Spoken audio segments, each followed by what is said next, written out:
Seneng coklat, Ya, coklat. Enak iki, rasa beranan iki. Sehat turan. Ayo. Bukaan sih. Ayo. Coklat. Gambare Superman. Rokok to. Lah ya rokok coklat iki. Wes bakale senengamu sing coklat-coklat ngene iki. Kosoin apa lho, kosoin. Enak. Sakniki pun remen kok, Pak. Umi. Dalam bapakmu bengi iki horor pokoknya. Iya, Bu. Jare diajeng horor bengi iki. Horor. Padane aku iki kaya bintang 1000 dina kok piye horor. Iya. Kowe ya ra seneng no coklat. Remen, Pak. Lah iya. Ning emang semene. Ayo. Sing radi ageng melih mboten wonten no. Hah? Sing apa? Radi ageng. Lho iki kok cekel suwe-suwe gedhe. Waranggana ingkang sowan wiwit saking Jawi piyambak menika kadang kula anem menika Mbak Lia Sundari aslinipun saking Ngeksi Gondong Ngayogyakarta ingkang sampun winengku dening kadang kula anem dulur kula Ki Dalang Aji Tondo Utama saking Laladan Ngundang nyatanipun sampun peputra cacah wonten kalih putri sedanten Kenes karo Kewes. Lho, gandeng anak sinden ngono kuwi. Lha jenenge Kenes karo Kewes. Niki anake tukang streaming mriki jenenge Sony Ericsson. Yen ra ngono ya Sony. Ngono kuwi. Nggih. Mbak Lia matur nuwun. Ha, ya. Kalajengaken menika Mbak Tri Hastuti Retnawati menika mantasaning para waranggana, sesepuhipun para sinden mliginipun Laladan Ngawi. Dados menawi wonten pagelaran klenengan utawi campursari menika suwau menika geger para penyanyi para sinden menika do sak geleme dhewe le joget oraan ning bareng sampun Mbak Tutik menika mandhap saking ambulan mboten mandhap saking Avanza menika sedaya langsung cek klakep mboten wonten ing wani nyabawa. Nah niku merga Sor Prabawa pancen menawi wonten Laladan Ngawi menika sampun kondang sesepuhipun waranggana. Nah, menika khusus sinden gending menawi Mbak Tutik menika. Lah teng mriki pancen kula garap Tik nang kene aja gending, kowe kudu penuh variasi. Piye carane tembang-tembangmu iki kleru ning nyenengke karo piyayi akeh. Men kleru wae nang kene men nyenengne piyayi. Lah kok ngancing sak kene ndi-ndi melu kleru ora. Iya kowe ora. Menika saking Laladan Widodaren Ngawi. Angka 3 nah menika Ibu Negara Madangkara garwanipun Satria Madangkara Brahma Kumbara nenggih Ibu Harnum. Ibu Harnum utawi Paramita menika ibunipun Wanapati utawi sinten Paksi Jaladara. Senes paksine Mas Kangko senes. Paksi Jaladara nggih. Mas Hari to. Ibu Sukesi Rahayu. Nggih. Asli saking Kota Marmer Tulungagung ingkang sampun hijrah Laladan Surakarta manggen wonten ing Kitha Karanganyar ing Laladan Jaten. Kalajengaken menika tangga kula. Menika dadi tangga. Mbak Chandra Mulya. Dasaripun menika asli saking Laladan Kerek Tuban Cedhak napa niku laut mrika. Waranggana laris tanpa ana lerene awan bengi tur suarane mboten nate gerok mergo gurahe mesti mangan walang niku. Lagi iki nek sinden panganane kok walang. Angger gerok nang nguntal walang, wo langsung gandang melih nika suarane cemengkling. Tur walang sik urip nika. Kalau mongso yen males dhek nyekel ngoten niku wong dhek mangap ngoten walang pun mlebu piyambak. Kaya ngerti karo omahe dhewe. Bareng wis rabi saiki sing mlebu ning cangkem ora mung walang tok, Rok. Tegesipun jenang nggih mlebet, bubur nggih mlebet. Nah nggih. Dan lain sebagainya. Nggih. Mbak Chandra Mulya. Nah, dene kalajengaken menika putri ugi saking Kitha Marmer, saking campur darat Tulungagung. Mbak Nimas Ayu Winong Mawangsih menika nembe kemawon lulus saking Semaki. utawi SMKI Surakarta. Nah, yen riyen Piyayi riyen ngarani konservatori. Dados SMKI lajeng sakmenika dados SMK Hasto. Wah, iya. Wis lulus sakmenika badhe nglajengaken wonten ing UNS. Nah, nusul calone anggenipun kuliah mriku. Nggih. Ngoten niku. Mbak Winong, jos piyayine ya cantik, suarane apik. Nah, dasare ya pinter, lelewane milangoni. Nah niku. Ngoten niku waranggana jaman saiki mboten iso kok waranggana niku mung mrengut mawon. Ngantuk mawon. Sinden angop bae, mboten kangge sakniki. Angop ngoten niku ya kaya Mbak Diajeng wae langsung lambe dileboni napa ngoten. Ngoten niku nggih. Kalajengaken menika Mbak Dian Munasiroh menika asli saking Pule, Pilang Kenceng. Laladan Madiun yen parikane nika nganjuk Pilang Kenceng. Mripate ngantuk udele bodong nika. Mboten. Nah, niku mripate ngantuk tegese pikirane kenceng anggenipun ngrungkepi dhumateng bedoring budaya mliginipun sesindenan. Dian Munasiroh. Yen Mbak Dian niku ya sak longgari yen tumut kula. Mongko pake niku jan penggemar berat Madangkara. Lho niku. Anggene mboten napa-napa wong ya. Sing kakung niku ya Piyayi tenan entengan. Sapa wis ngejak niku mesti dek waton longgar waton selo. Ngoten niku ya mesti mangkat yen Mas Sigik gapuk iki wis tenan. Mas Sigik. Ha ya. Mayang bareng, Pak. Niku Piyayi Oron apa-apa apik. Demung nggih sangat luar biasa. Bianter angger pas tiba 6 gedhe tok. Nyaron ya nggone apa neh ngendang walah tenan. Drijine cilik-cilik ngono panandene ngendang lincah nganti kaya kitiran horok. Dereng menawi mayang, wah tenan. Komplit menika. Nada-nada ya ora. Kandang-kandang jam-jam kuning, kancane ya Dik ya. Ayo dodo. Menika Mbak Dian Munasiroh. Minangka pamungkasing Paseban menika anak kula Umi Hafifah saking Laladan Pulung Ponorogo. Riyen kula temu niku bapak-bapak ibu-ibu tasik kelas loro SMP niku sik wireng sik umbel-umbelen nika. Wong anggere nembang ngono kuwi mbeler metu ning irung. Nganti tekan lambe bareng teko lambe didilat dhewe. Ayo sok-sok malah disisekke ora metu ning malah kaya plembungan mak plembung ngoten. Sakire dipecah dhewe dor ngono ya. Bareng saiki wis ning Solo saya diwasa ngerti karo Melisa, ngerti karo Ela, ngerti karo perawatan. Pendak sasi mesti dhek niku facial. Rambutnya ditoning, krimbat mboten keri, lajeng mesti ngangge scrub. Oh, ngoten niku. Terus awake niku bolote diilangi. Kabeh. Nek jenenge facial pancen ya apik mergo niku nggih ngilaki lemak-lemak ingkang wonten praupan. Nek menawi Mbak Lian niku riyen nggih lemak nggih raine diilangi di facial enten sak ember mawon. Kok akeh horok. Ayo. Niku wis ora apa-apa. Saya gedhe si Umi saya ayu, saya cantik ngoten niku. Lah teng kamera ngoten niku teng YouTube wae lah bocah iki nek mencorong kinclong nggih. Tur anggun kaya ngono. Biyen kok iso tapek anak ki piye kok kaya ngene iki. Terus saiki saya ayu. Mboten montra-montra sinden saking Ponorogo prasasat kaya ustadzah saking Laladan Surabaya. Nggih menika. Ya.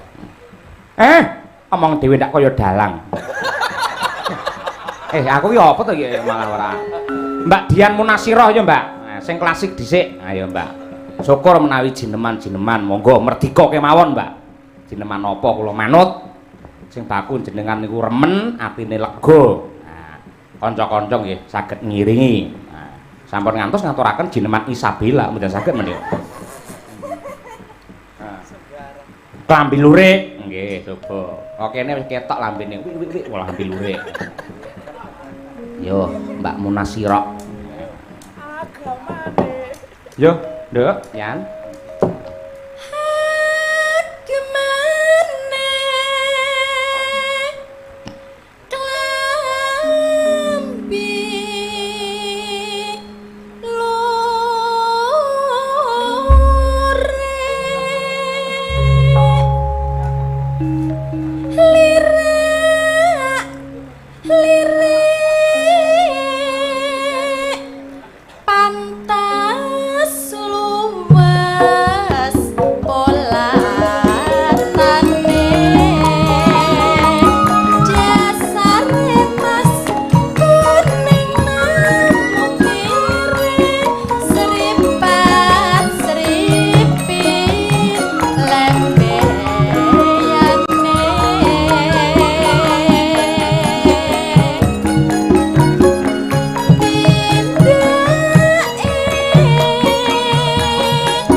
Suarane apik, dasare ya sekolahe ya wis S2 menika. Weh, jan luar biasa. Weh, bareng tak gagas sih sekolah S2 rumah saku kaya wong healing.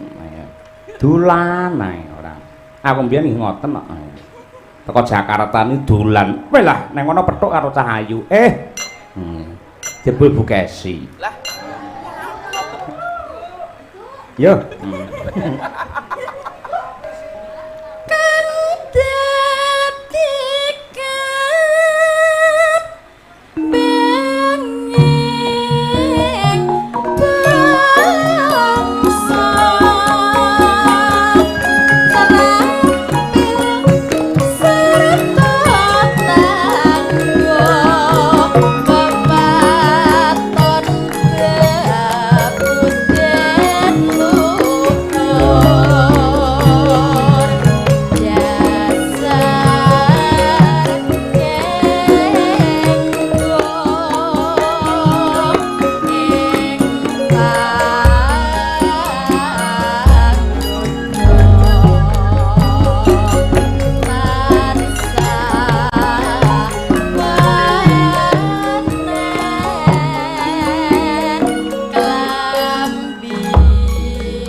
Matur sembah nuwun Mbak Dian Munasiroh.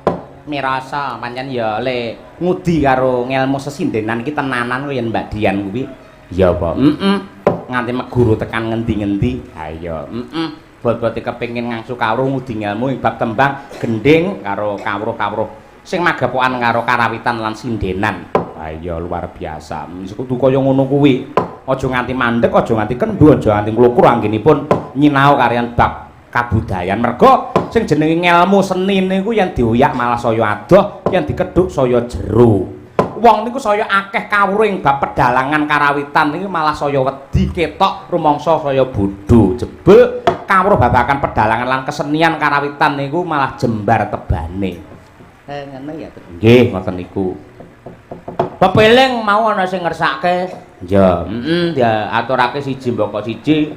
Mumpung iki penggironge hebat-hebat. Wah iya, iki penggironge loro ya kuwi Mas Bintang Samudra karo Mas Tiaki. Ha iya, Mergo palaran sore mau. Piyai loro iki jos suarane apik kabeh. Dasare piyai loro iki kebak ing tata krama meneng. Ha iya, ra duwe uni. Diparingi daharan karo kancane ya matur nuwun ora ya meneng. Ha iya, Saya Mas Taslim iki piyai Lembah Manah. Ra duwe gunem. Ha iya, ra duwe uni. Ha iya. Mergo lek muni malah bingungne kancane. Ha iya. Ha iya ning suarane jos-jos. Lek ra percaya iki rungokno iki.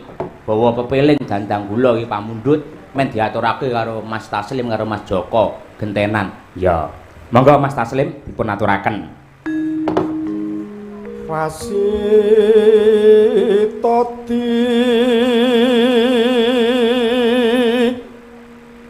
saking prawinases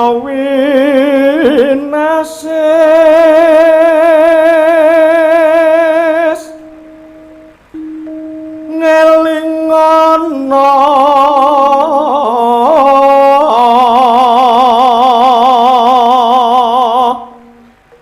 yen urip ing donya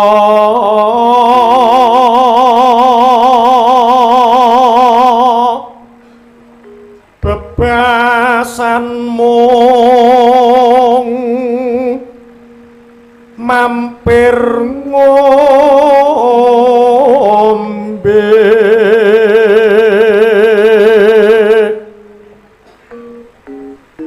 salat kang limang waktu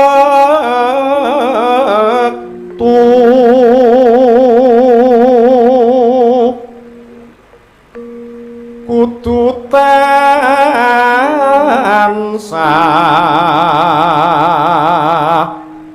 dipun lampahi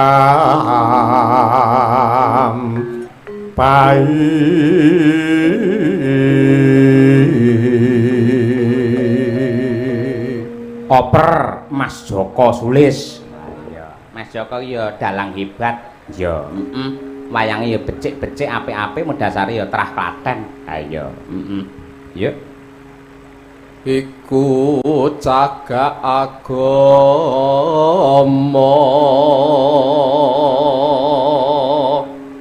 pakartikang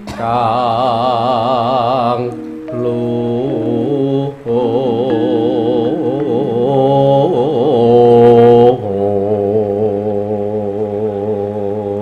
Nano ngatoken tumindak mungkar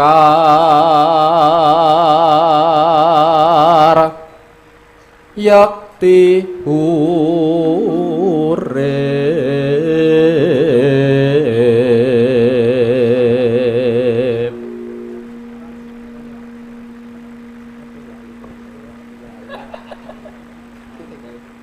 yo mangke tentrem lahir dalam kubur lahir batin mangya tentrem lahir batin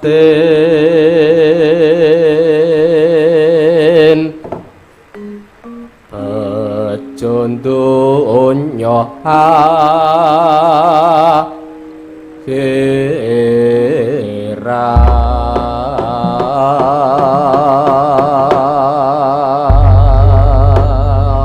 Nggih, matur sembah nuwun Mas Joko kalian Mas Taslim. Ya.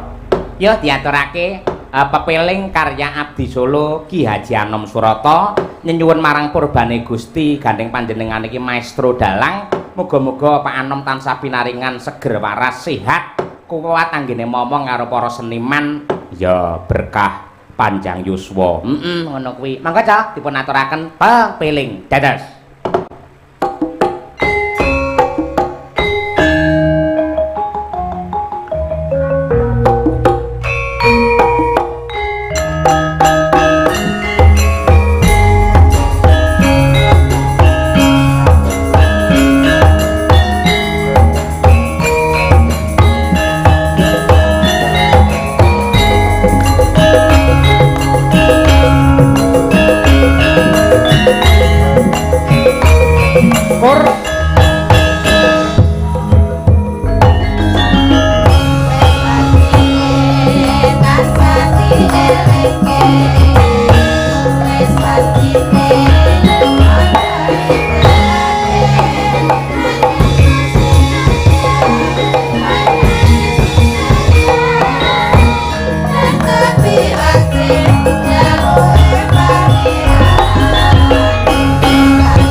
isa jangkepe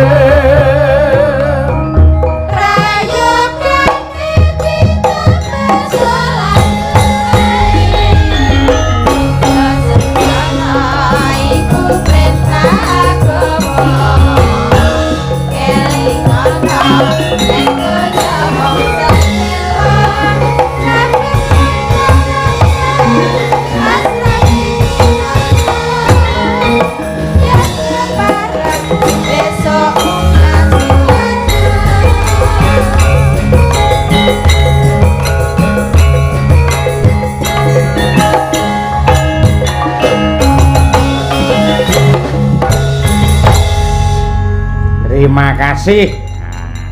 Gamelane ya gumontang ya terus ana laladan kene. Nggih. Merga berbagai faktor menika mendukung panggunge Mas Gareng. Lho, menika megah ngeten niki. Mila kula matur kalian Raka Mas Sukamto, mangke ukurane panggung 14 musuh 10. Piyayi kene kaget biasane mung 8 10 kok 14. Men saya bawira, men saya kepenak dipirsani, men panggunge saya megah. Sindene 7 ngeten niki tur gamelane komplit ngeten niki yen panggungipun terlalu sempit menika mangke nuwun sewu nggih nyambut gawe nggih kirang bawira. Ning nyatanipun panyuwun kula dipun sembadani dening para panitia. Lho, nyatane panggunge ya jembar kaya ngene.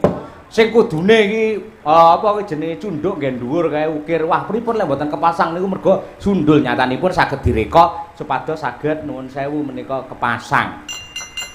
Mas Kamto bingung lho, sampean kok nggawa panggung nang nggih dalang? Nggih, pamrih napa men antarane sinden kalian dalang niku enten level ingkang beda. Mergo yen dalang karo sinden niku sejajar, yen sindene ngadeg niku dalang ini kaya diideki ndase.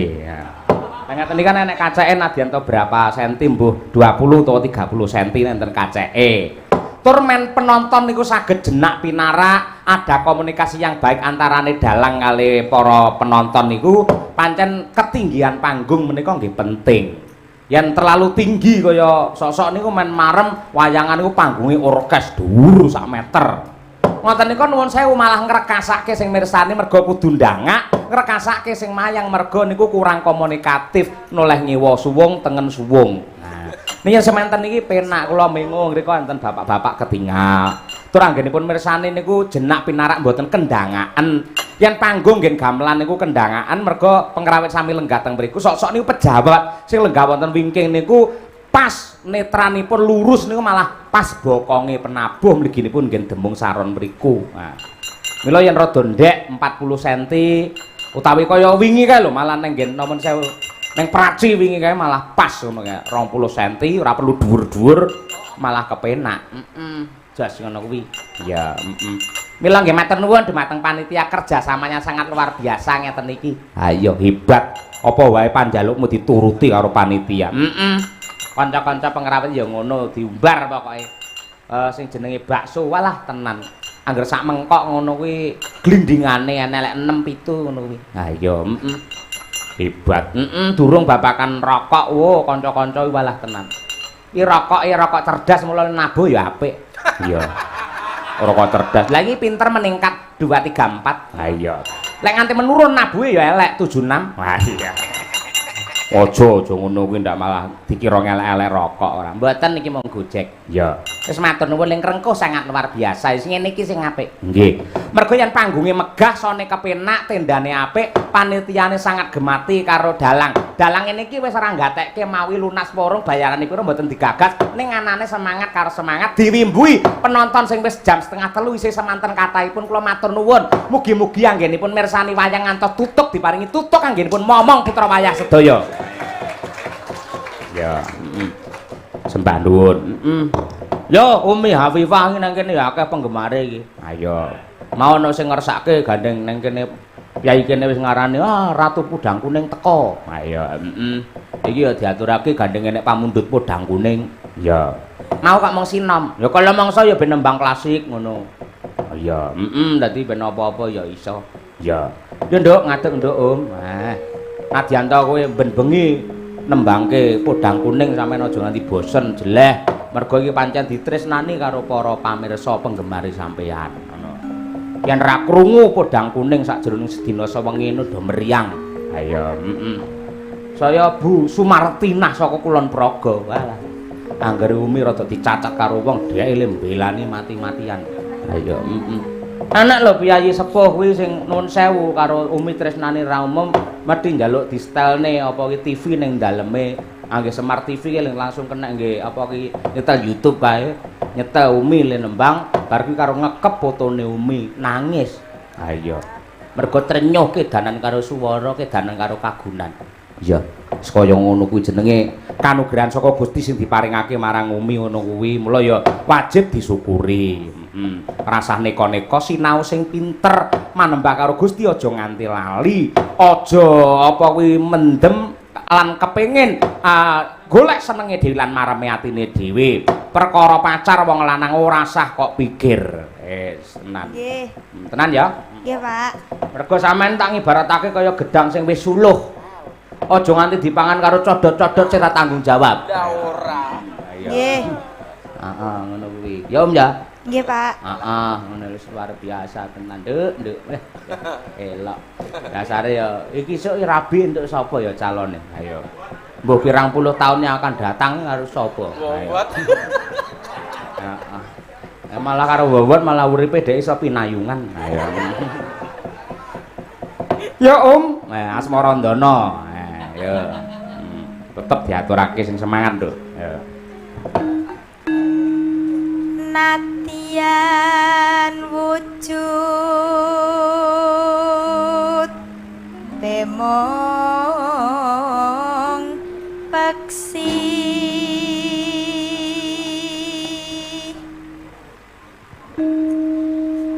agawete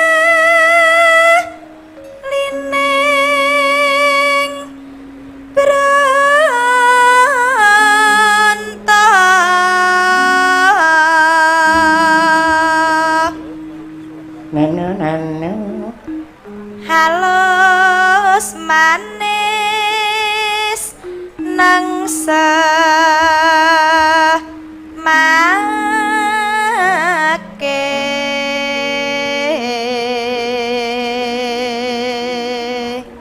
Sok Juli ndang golek pandangan kos-kosan lho Om.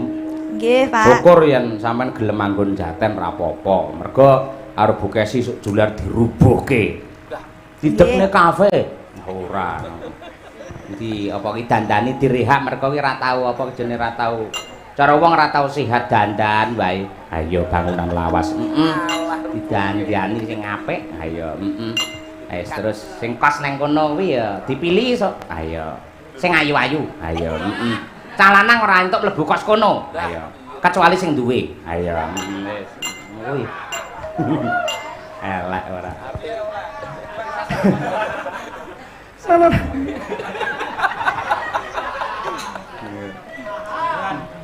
Wasawenggan kunglah lana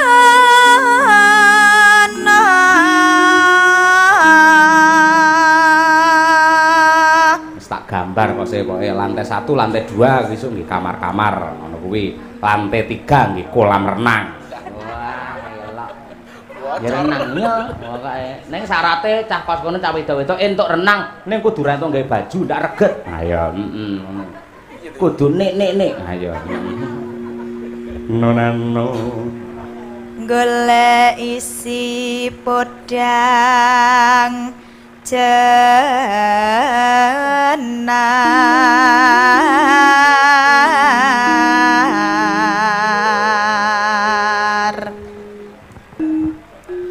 ibu bunga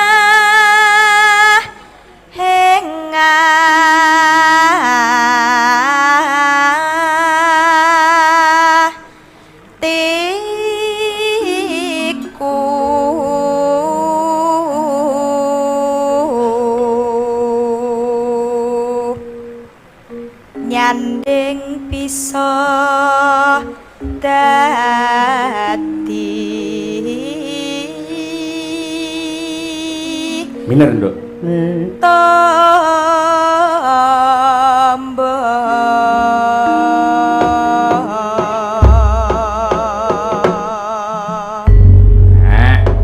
Ya, diaturake podhang kuning pamundhut saking para sutresna budaya.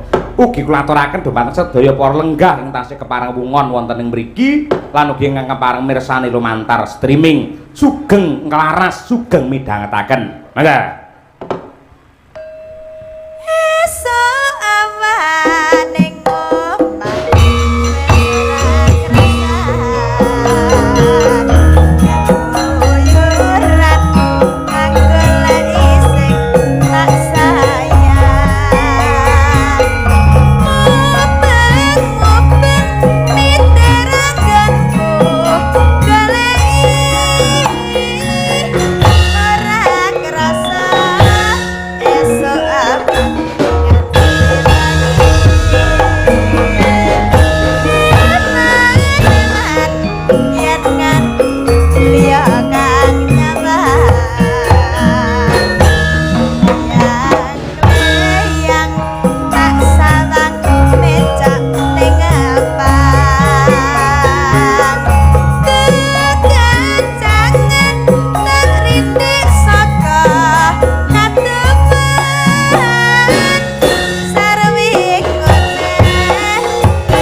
tutupane ngampil iki mau tembange Pak Bono jilat kae.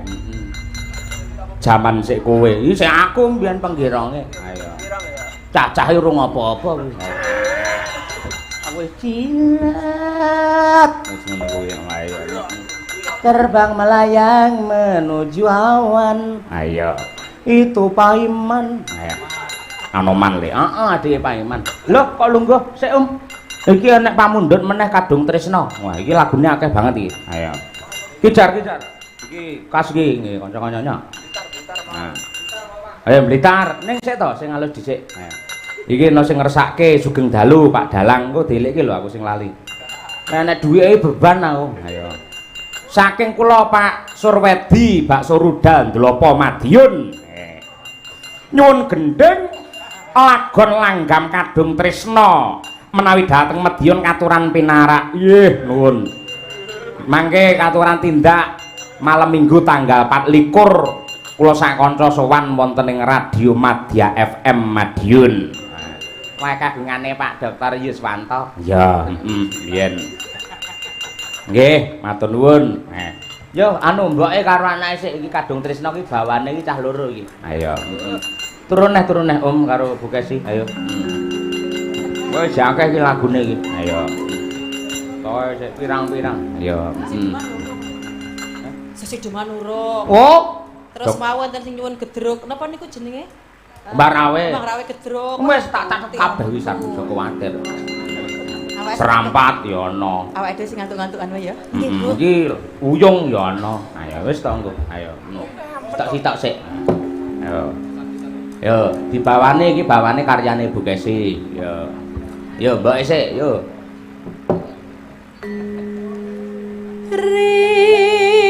Rinasa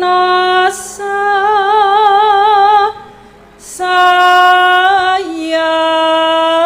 alela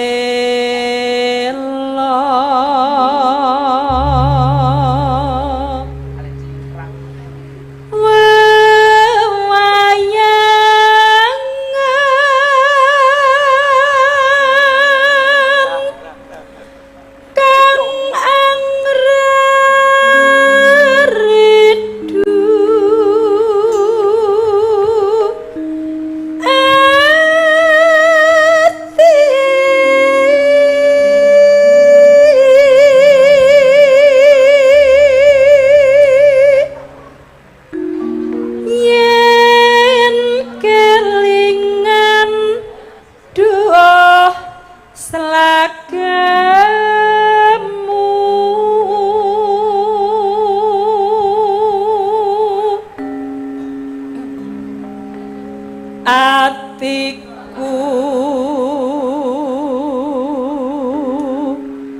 tan kuwawa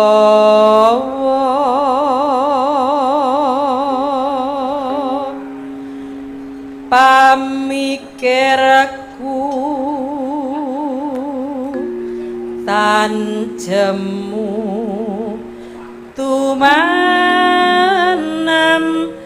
kalbu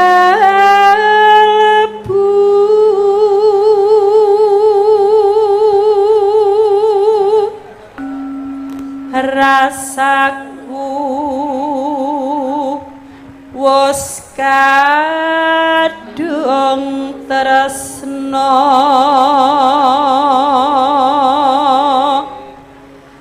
mung sira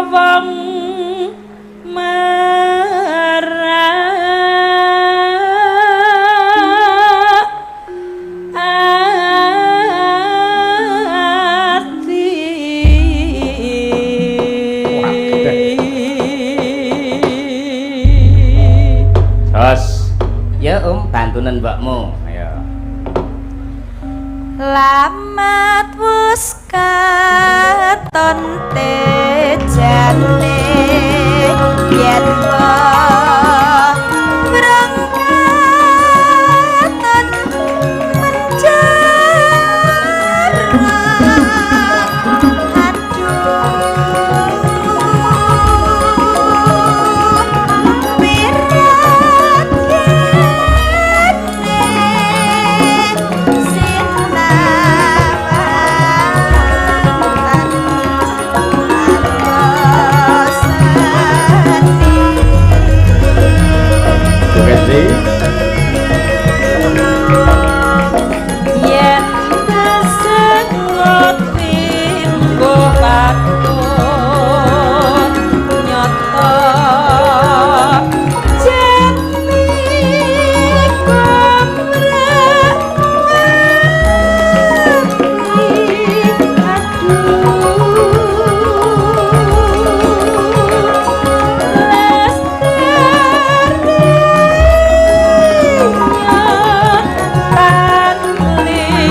Tak ndung tak wah gede men tak bak kok ora yo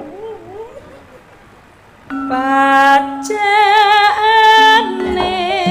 sarwa asli jroga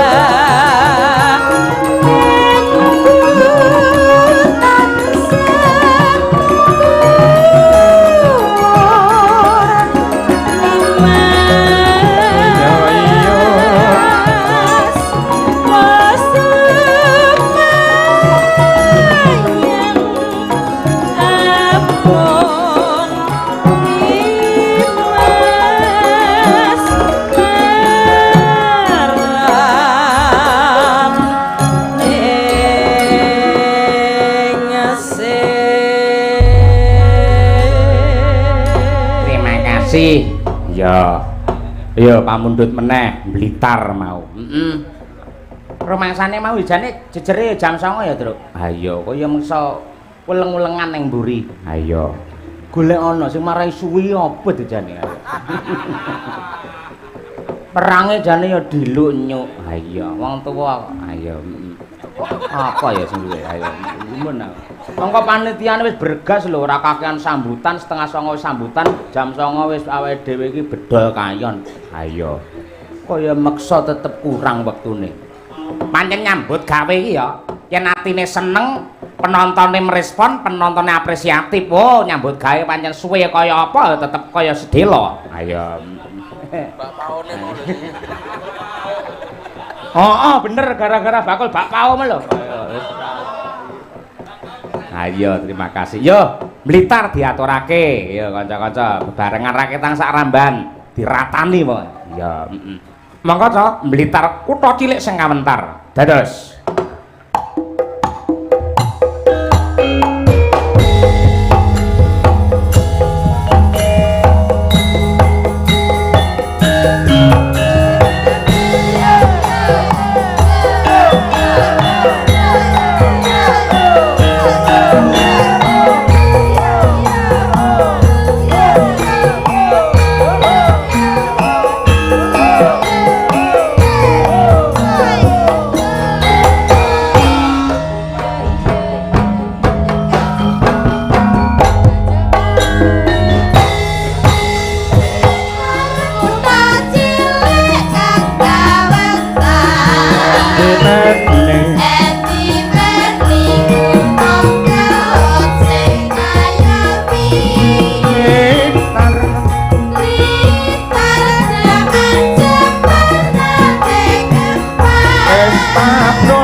gandeng menika tembang Blitar tur Petruk menika kelahiran Blitar wonten bab ingkang perlu kula lurusaken. Nah, ndak menggok saking sejarah. Menawi enten cakepan Blitar nyimpen awune Sang Nata, Majapahit aning Candhi Penataran. Sak ngertos kula mboten wonten Candhi Penataran ning wonten Candhi Simping Laladan Plasareja Kademangan Blitar. Ngono ya. Nggih, ngene supir truk e gamelan nih. Oh iya. Neng kono? Ya, Kaya ngono kuwi. lah kuwi raja pertama Majapahit ya kuwi Raden Wijaya yang bergelar Kertarajasa Jayawardana ki awune teng Candhi Simping. Oh iya iya, bener kuwi. Nah, terus apa iki? Anu, yo saiki sesideman. Ya, sideman. Yo, Mas Taslim, mau wis Mas Taslim.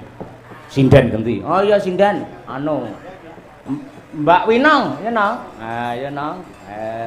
Iki diaturake. Winong. Coba kaya apa? Ya nong.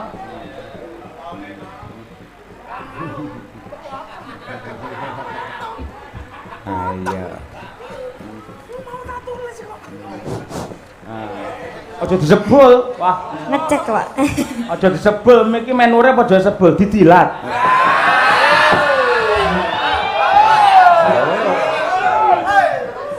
Alah sing ora-ora. Heeh, sing bener ki ora entuk disebul miki. Dadi sinden barang kudu ngerti powere kuwi men baterene awet, lara kanggo di-off-ke. Mulai pas apa kuwi wayahe nggih nembang ngono di-on-ke. Ha iya, aja mek diumbar terus. Ha iya, ngono kuwi. Ondor terus kayuyun. Teko kuwi ya, ayo. Nah. Maneno. Ya. Langsung niki. Iya. Ayo. Bentara. Ya. Bendera terus kayung-yung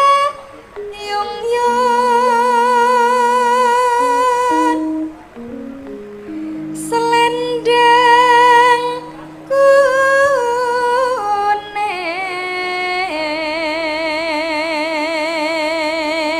Nonano.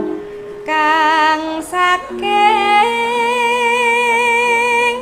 wukir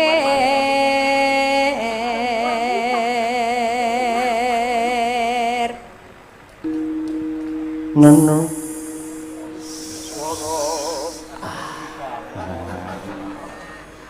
swara kurang permana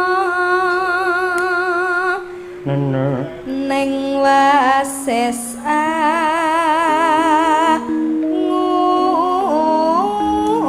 ngrong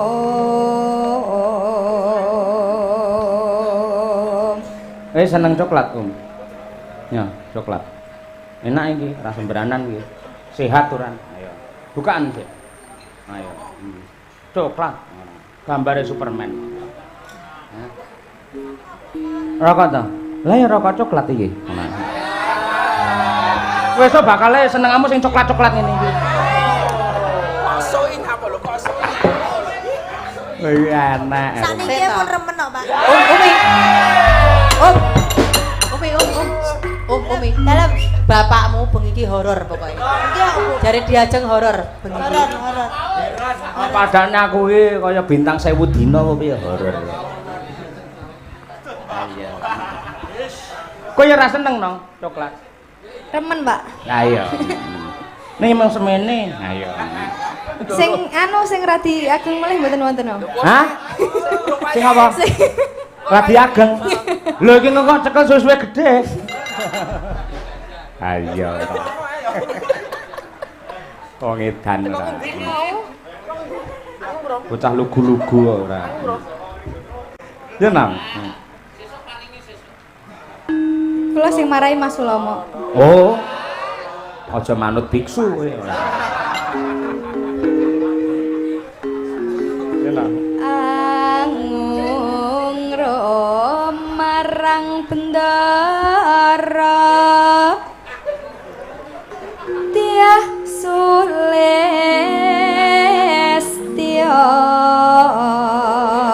pijer ngincangake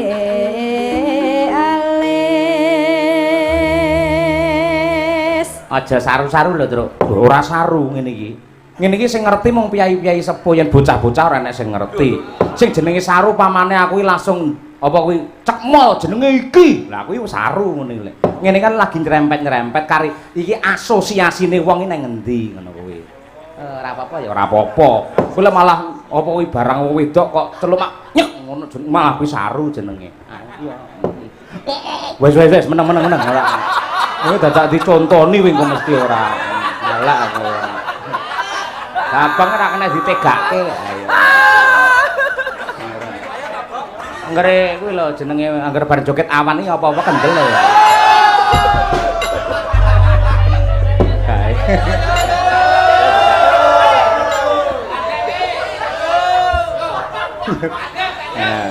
Ya Mas kancanono Mas Winong nggih tambah kesel. Mong joget wae ya. Iki dadi sak rambahan wae langsung dangdut slow Mas Bagong ben iso ngene lho. Ayo. Ya. Nggih. Mas Engkok, ayo Mas Engkok. Ayo. Nah, kowe kudu gelem. Ora gelem sesuk ora tak gawane rebab kowe.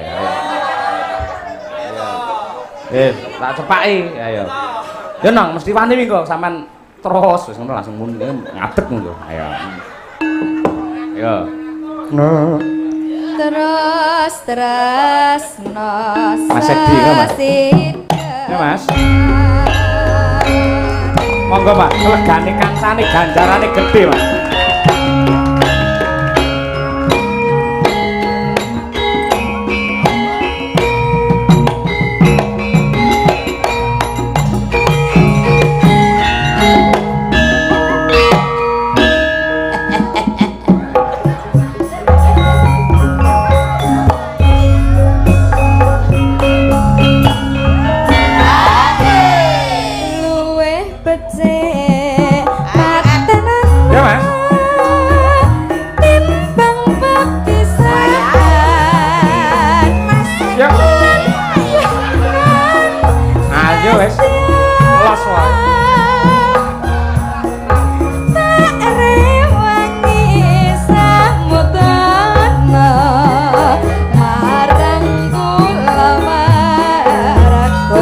Ya Mas, sing anarkis iki Mas.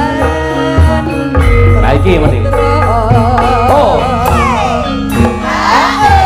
Liwat awas sanging alismu.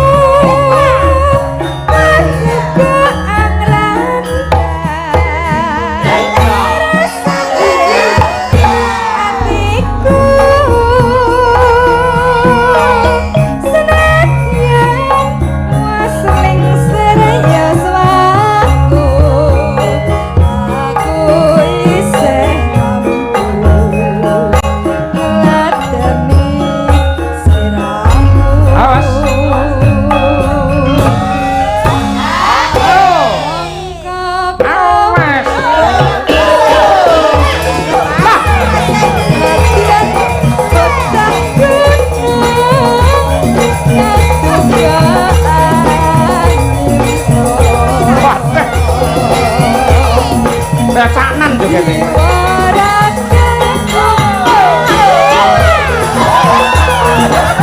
Nah. Terus no.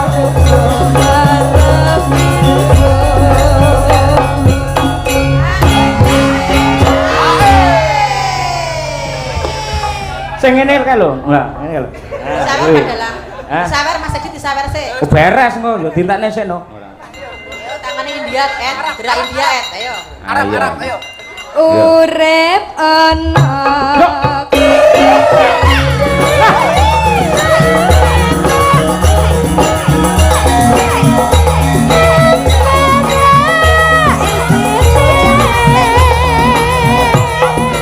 Hei. Bawa.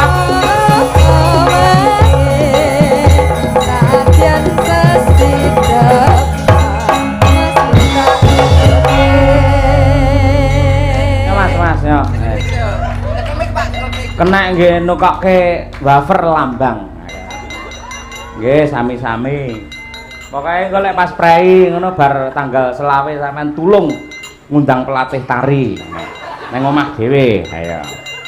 Wah iki Mas Penyok yang batin 200 aku ya gelem. Ayo.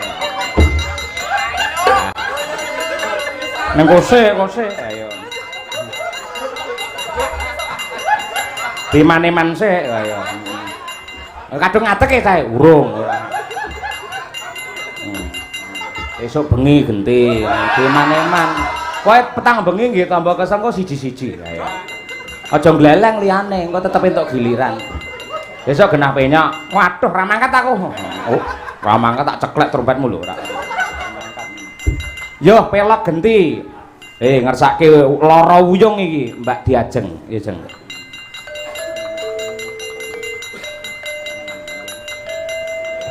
Lara wuyung. Pamundhut iki. Lara-lara nekang apa kae? Lara. Oh langsung, oh nggih, langsung nggih. Malah cocok niki nggih. Ayo. Neno. Ayo. Enak.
iki dong apa ora. Iki tutupane ngene sleng. Ha iya. Matur nuwun Mbak Diajeng Tandra Mulya. Kembang rawe iki anu Mbak Winong jumeneng karo Mbak Dian karo Mbak Tri Hastuti. Yo. Trio, ayo. DWT, ayo. Dawet. Dawet. Ayo. Ayo. Kembang rawe ngersake digedroke. Ayo. Ayo, Nang. Ayo, Yan, ayo. Monggo diaturake iki pamundhut. Ayo. Yo diaturake Madangkara. Iya, yuk.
Masuk serampat sak rampung iki.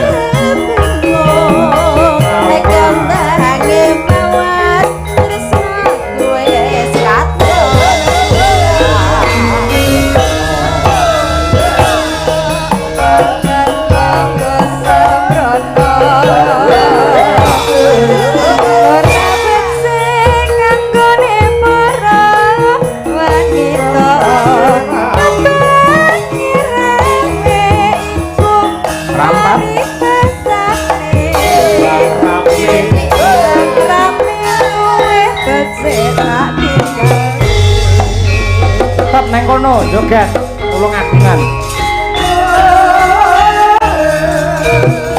manut Mbak Tuti gerane ya.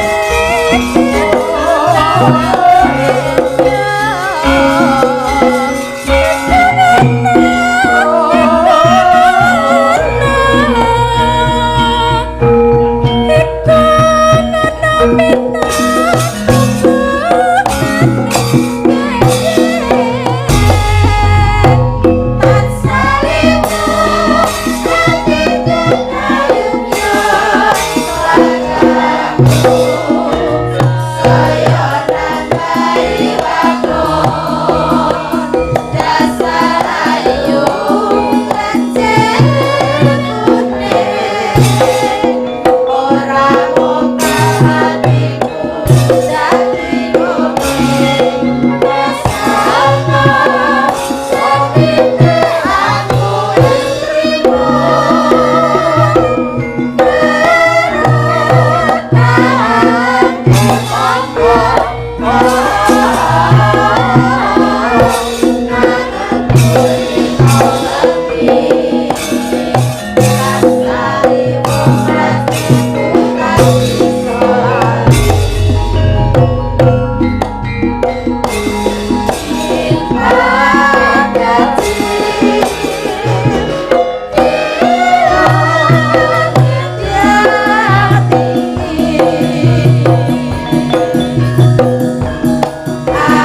matur sembah nuwun Mbak Tutik, Mbak Winong kalian Mbak Dian Munasiroh.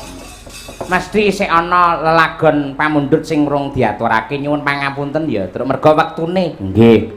Sing jenenge piyayi ngaturake pagelaran wayang kulit niku mboten namung lagon lan lucon ning ya lakone kudu kecekel. Nggih.